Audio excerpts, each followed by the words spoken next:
And here with the Digital Digest, and today I wanted to share my full review, the digitally digested segment for the Microsoft Surface Laptop Studio. This starts at $1,600 US and goes all the way up to $3,100 depending on the configuration. The one I'm reviewing is $2,100 US. It has an Intel Core i7 11th Gen quad-core H-series CPU, as well as 16 gigs of RAM and a ½ terabyte SSD, and most importantly, an NVIDIA RTX 3050 Ti. And this is, in my opinion, the sweet spot for performance in the lineup, because this is the least expensive option to offer the dedicated GPU, which is the only GPU in the entire lineup. And it's not a bad GPU. It's certainly far from the best, but I think it's a very good starting point, again, for a first-gen product. And really, this is aimed at bringing Microsoft's studio experience from the Surface Studio desktop to a 4-pound laptop, as you may have already expected or you already know. And you can see this hinge right here is what simulates that experience. So essentially, and I think conceptually this is a great idea, it's not new, we go from position 1, which is where it all starts, a traditional laptop, which is what you're going to use this for in the majority of situations, to then the position you just saw me have it in, which is designed for content consumption, and then last but not least, bring it down to tablet mode, which is where you'll be doing most of your writing. Now, products like this have existed in the past. Sony had the Duo. I own 2 generations of that product, the 11 and the 13, not anywhere near as polished, but that was 8 years ago, I think.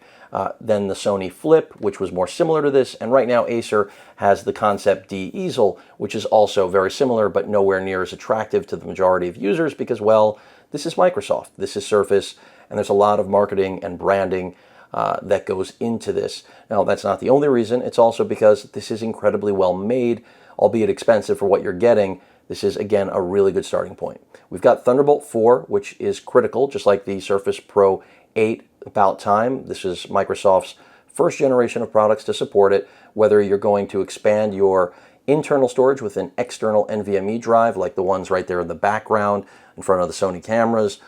So, 1 terabyte, 2 terabytes, 4 terabytes, 8 terabytes, you choose. You can even go down to another ½ terabyte.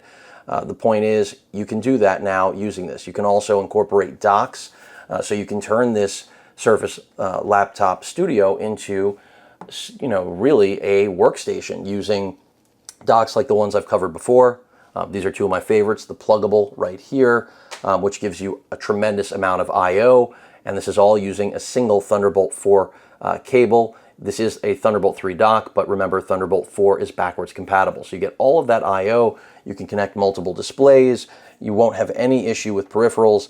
And, traditionally, I'm not a huge fan of docks, but Thunderbolt makes me one. This Kensington, the most expensive on the market right now, and that's because besides giving you all of this stuff on the front, particularly the full-size card reader, something that I wish the Surface Laptop Studio had, it is for creative clients, essentially content creators, designers, architects, interior decorators, students that are studying said subjects. So to not have a card reader doesn't really help those people, or photographers or videographers. Then on the back, this gives you more Type A ports, Ethernet, and extends with 3 more Thunderbolt ports. But I digress. This review is about this, even though that's part of it.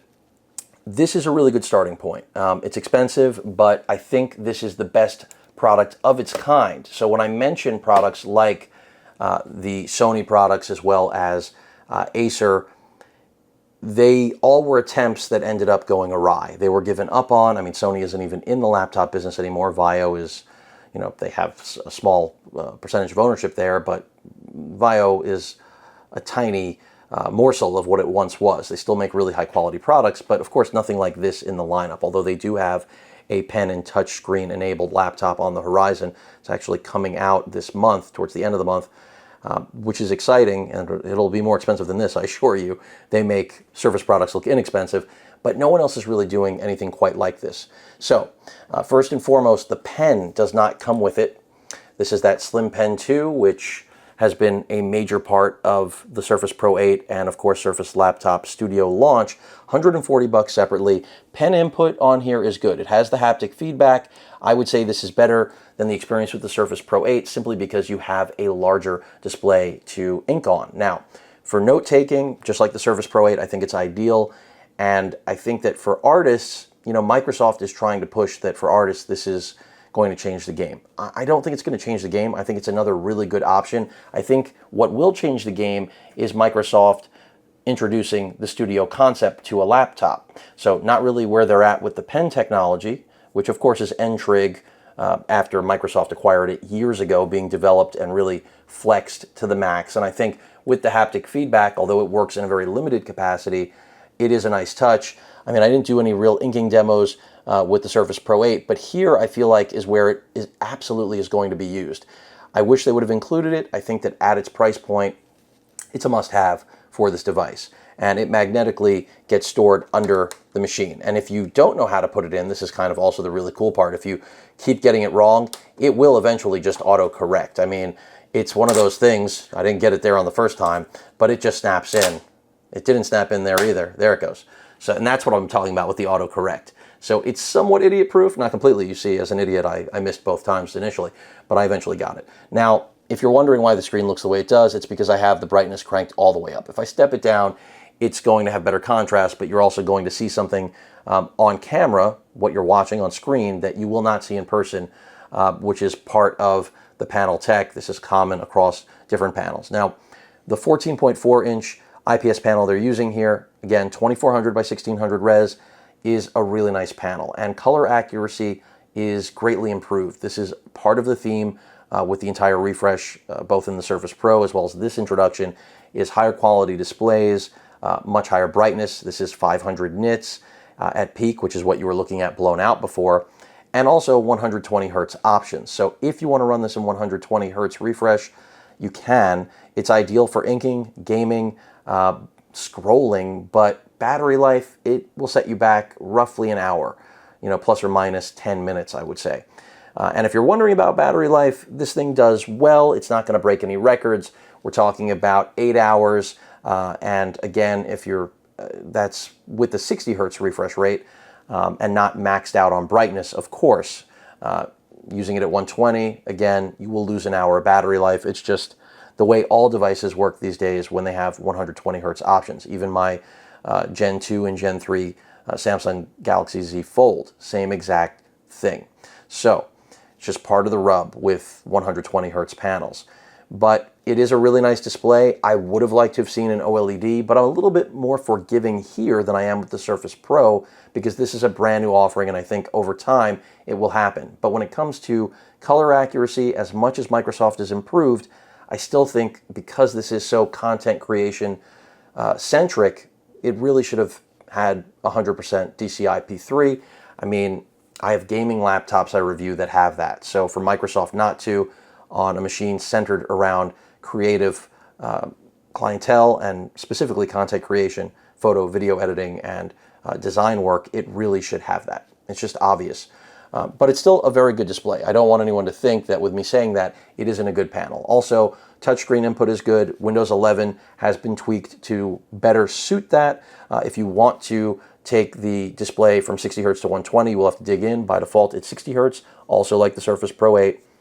So just something to be aware of. And I think my biggest critique of this machine isn't the battery life or even the pricing. You know, it is really expensive for what you get, but granted, it's a lot more powerful than a Surface Pro 8, and it shares a very similar pricing structure to the Surface Pro 8. After all, with the Pro 8, you'll be looking at a laptop that cannot do anywhere nearly the amount that this machine can. Granted, it'll weigh half the amount, and that's why it's an Ultrabook. This is not. But when it comes to the positions you can achieve with this, I mean, per my other half, my fiance, this would, again, this is her opinion, and I'm going with it because she is the artist. This is the position that would be best suited for inking. And of course, as you can see, this position is not supported. And what I will tell you about this without being an artist is that while this has the studio name, it does not have the desktop studio's hinge. You know, the Surface Studio desktop is all about being able to transition in all of those positions seamlessly and also holding those positions. This is nowhere near as good, and that's why I say this is a first gen, and I could tell you that even in Microsoft's first gen of the Studio Desktop, it was far better than this because it was.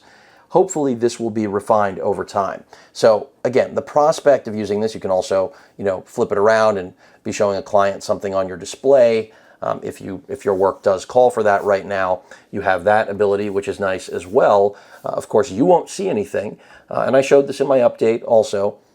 And they've used a fabric here to cover the ribbon cables connecting the display to the chassis in order to actually, of course, deliver that information to the panel.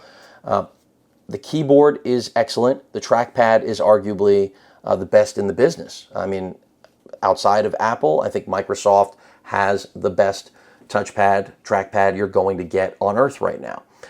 And the keyboard experience is good. Granted, it does look a lot like a old MacBook, and I said this in my update, the only difference really being that we've got gray instead of black keys. Certainly doesn't look like a current MacBook, so I would have liked to have seen Microsoft do a little bit more of bringing their own identity to the product, because it's inherent to look at this and say MacBook, MacBook, MacBook. But of course, Apple has nothing on Microsoft, both in this product as well as the Surface Pro lineup. In fact, they have nothing in the touchscreen world except for phones and tablets. So they've really just left that to PC makers, and Microsoft has done a really good job. I mean, arguably the Surface Pro is where this all began in terms of giving us the capability to have products like this eventually. Now, from a gaming perspective, light gaming is going to happen. You can do it if you want to, if that's part of what you're after. With the 3050 Ti, you're getting not completely entry level, but only a few steps beyond entry level dedicated GPU performance here in 2021. I do have an HP Victus, which is about a $1,500 laptop I'm reviewing now. Full review will be out soon. That also has the 3050 Ti, and it's fine. You're going to come in on time spy at a little under 5,000, which means that you can game. Don't expect to game in the 2400 by 1600 res at 120 hertz. That's not going to happen. If you want to game at 1080p, you'll be able to run the majority of titles without issue. Of course, not ultra settings, but again, I don't really think this is designed for people who want to game. But anyone who's wondering, if you can, with the 3050 Ti, you can. In addition to that, when it comes to photo, video editing, running software like AutoCAD, Revit, Photoshop, Premiere, Vegas, you're going to be fine. Will it give you the same performance that you could buy for $2,100 with a machine that doesn't have a digitizer that actually moves around like this Surface Laptop Studio? Of course not. Those machines are going to be much more powerful. But again, this is all about the concept, and if you're in love with it, then just be glad that Microsoft has made it. I do think battery life could have been better, but this is, again, Gen 1. So I think it's a really good starting point. I thought that when I first was using this the first few days, that my final review was going to be overwhelmingly negative. But in fact, instead, while I will note that it is overpriced, like all Surface products, which is nothing new, but it's gotten more egregious, this is, I believe, kind of like the Surface Pro 1. Maybe not as innovative, but because after all, it's copying other manufacturers, but doing a better job. But that is the way you get to a final product. And I think because Microsoft has done it, and I've said this already in the video, they're onto something. And I think the best thing that this does is prove the concept viable, and then Microsoft will improve upon it. And I'm expecting every other manufacturer to eventually release something that will inherently be better in many ways than this gen. Possibly the hinge will be better, pricing will be better, maybe they'll use OLEDs like Microsoft should have for the panel technology, the display, and we will get more competitive offerings like this that will have full-size SD card slots and things of that nature that, again, will really appeal to the clientele that Microsoft is targeting. Now, as a student, you could go with the entry-level $1,600 model, but I think that without the GPU, again, just to have pen input and a display that moves, I don't know how useful that is, especially when note-taking isn't incredibly easy in any position other than the flat position, which is essentially the same as what you'll get out of a Surface Pro 8. And the screen, size difference being 14.4 here versus 13 there, not enough of a difference, in my opinion, to sway a student over to this machine. But keep in mind, no Surface cover to buy, meaning no signature type cover. That's what I meant. So you get your keyboard, you get your trackpad. So it is definitely more value-oriented in that fashion. The fact that the only accessory you potentially will end up buying is the pen, which again, I do believe is a must-have. It really is for both the Surface Pro 8 as well as the Surface Laptop Studio. Even if you don't think you're going to use it, do yourself a favor, because this is, in my opinion, one of the best elements of both products. The inking, again, isn't #1 in the business, but it's really close, which is why, Microsoft was bragging about it. It does a really nice job. And the magnetic spot that you saw me attaching it to also does a really nice job, so you don't have to worry. Now, when it comes to design, you can see the ventilation here underneath the 2 Thunderbolt 4 ports.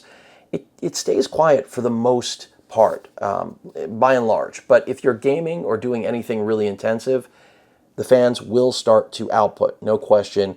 It's not going to be very loud. It's not going to be anything like the gaming laptops or content creation machines, workstations that I review, but don't think it's going to remain silent. It will make some noise, but it will never get that bad. Even at its loudest, I mean, it does start to put out a lot of air, but it doesn't get that loud, which is good. So just something to be aware of. The typical charge on this, I already mentioned, anywhere from 6 to 8 hours, depending on what you're doing with it, as well as refresh rate. You're looking at a little over an hour with the Connect charger. You can trickle charge this through the Thunderbolt ports, which is also a really nice thing. And then when it comes to the webcam, which you can't see, it's blending in, but I'm going to bring it as close to possible and try to, there you can see. Windows Hello works beautifully on it, which you expect from a Microsoft product. And it is a full HD webcam, just like the Surface Pro 8, which right now is the best on the market. So that's another thing it has going for it. Again, the overall performance of this machine, I would say, if we were to take away the overall build quality and the display being able to go into those various positions, the internals really do read like a $1,200 laptop, no question about it. But then once you add in the build quality and the display being able to move and the digitizer pen input being pretty good, I guess you can sort of find your way up to that crazy price point. I mean, it really depends on what you're after. So again, I can recommend this to people who really are after the hinge, because again, it does make a lot more sense than a traditional 2-in-1, because a traditional 2-in-1 with a display that moves around isn't going to have a GPU like this. And that's another thing I'm hoping to see come out of this, is that hopefully this puts companies like Lenovo, HP, and Dell in a position where they're going to be more aggressive with their CPU, GPU offerings in 2-in-1s. That's just an elementary, rudimentary thing that hopefully this pushes them to do, because it would be nice to have higher end GPUs than what is presently out there, which are 1600 series GPUs is where things top out in 2-in-1s. I would love to see 3000 series, even if this is only one step beyond that, 1600 series GPU, it still is progress. So I like what they're doing. Now, to give you an idea of other machines, let's say you've, through the course of this video, concluded that the novelty of the display moving isn't that important to you. Well, then it's time to talk about other options, in my opinion, because if that isn't why you're buying this, you probably shouldn't be buying this. As nice as it is, as well made as it is, I kind of will miss the Surface Book that it replaces. For those of you that were wondering, that is the product that is now gone as a result. And I think the Surface Book had a lot of potential. Some people will disagree, but it never really fully realized it. So let's just go through some examples. First and foremost, my Asus G15. Now this is a gaming laptop, no argument. It does not have Thunderbolt ports, something I wish that it did, but that's because it's driven by an AMD processor. It does have a high refresh rate QHD display, so already comparable on the display front. It's a little over 5 pounds as opposed to 4 pounds, but the CPU and GPU pairing blows this out of the water. Of course, no touchscreen, no digitizer. This is a custom skin, by the way. That's not what the machine looks like. This comes in at a little under $2 grand, $1,850. It came out in February, and it's still just as good as it was then. 16 gigs of RAM, 1 terabyte NVMe, but an RTX 3070, and yeah, gaming laptop, but better display fidelity, color accuracy than what you're getting from the Microsoft product.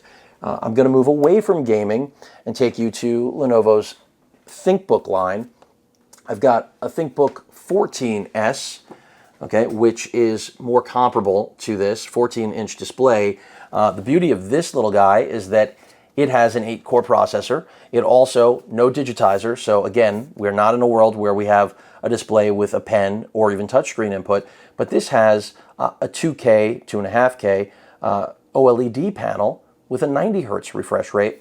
This is a whopping $1,200. Pretty solid I/O. I mean, so you start to see where I'm going with this.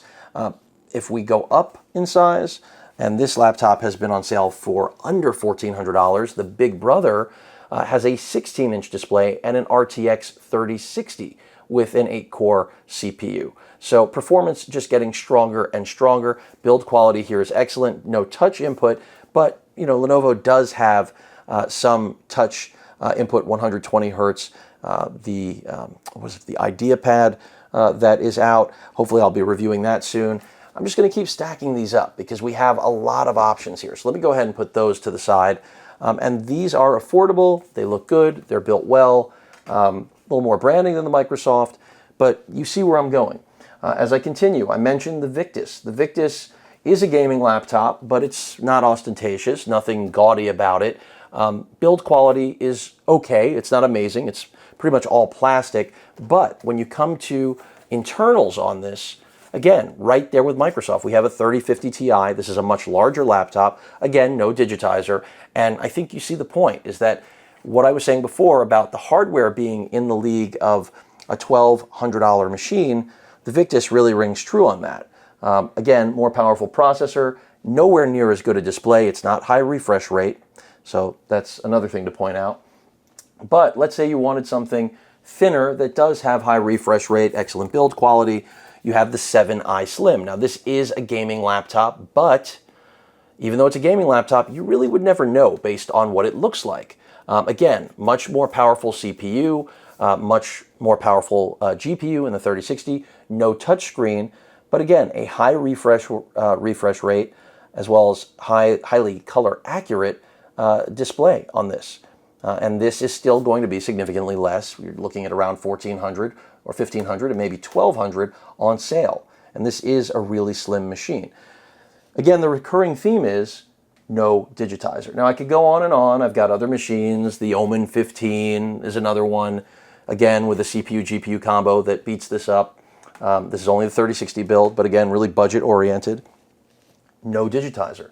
And, it goes on to the Legion 5i, the 7i, all of these machines, again, from a performance spec, are going to rip this up and still be less expensive. And of course, you could go to ThinkPads and get real workstations or larger gaming laptops, but then we're moving away. The reason I brought all of these out is because they're either 15, 16, or 13 inches, and it just makes sense to realize what you're getting for your money. So no one needs to tell me these aren't the same. I'm well aware, but we're talking about what you are actually getting. And since, again, I think it's admirable what Microsoft has done, but the usability of the range of the different positions with this specific hinge is somewhat limited, I think that it probably is in everyone's best interest to wait until they redo that hinge. Just like Samsung with Gen 1 of the Fold, they had to redo that hinge, and they basically brought the same hinge from the Flip, which was a much better hinge, and they came out with the Gen 2 of the Fold, then Gen 3, of course, as well. I think this is kind of looking at a similar situation. I think that this machine needs a better hinge. This is Gen 1. I'm okay with that. Early adopters, I think, will be okay with that because ultimately they are still getting a really nice laptop. At 4 pounds, it has decent internals. It's not a powerhouse, but it's enough to deal with software beyond traditional productivity. And that's exactly what Microsoft was doing. The color fidelity, enough to deal with beyond basic tasks. The fact that it can game, the fact that, again, it doesn't get really hot or really loud is definitely nice. And the Surface design language absolutely is welcome anywhere, whether we're talking about in the conference, boardroom, not that too many of those are going on, although we're slowly transitioning back to some level of normalcy these days, as well as at home. So, and with that webcam, video conferencing is great. And by the way, the speakers on here, something I neglected to mention with my Surface Pro 8 final review, but I won't miss it here, are excellent. Arguably some of the best I've heard on a laptop. The Surface Pro 8 has that going for it as well. And that's one of the areas where I feel like they have made a really big leap from previous generations, because historically Surface devices weren't too special when it came to the audio performance. But now with this laptop, we do have something special. So this has the best audio from any Surface device, and the Pro 8 is also the best audio from any tablet device. So a lot going for this from that perspective as well. So I've pretty much covered everything. They made sure not to put anything too powerful in here, because ultimately that would be throttled in terms of the performance. The thermals would be an issue.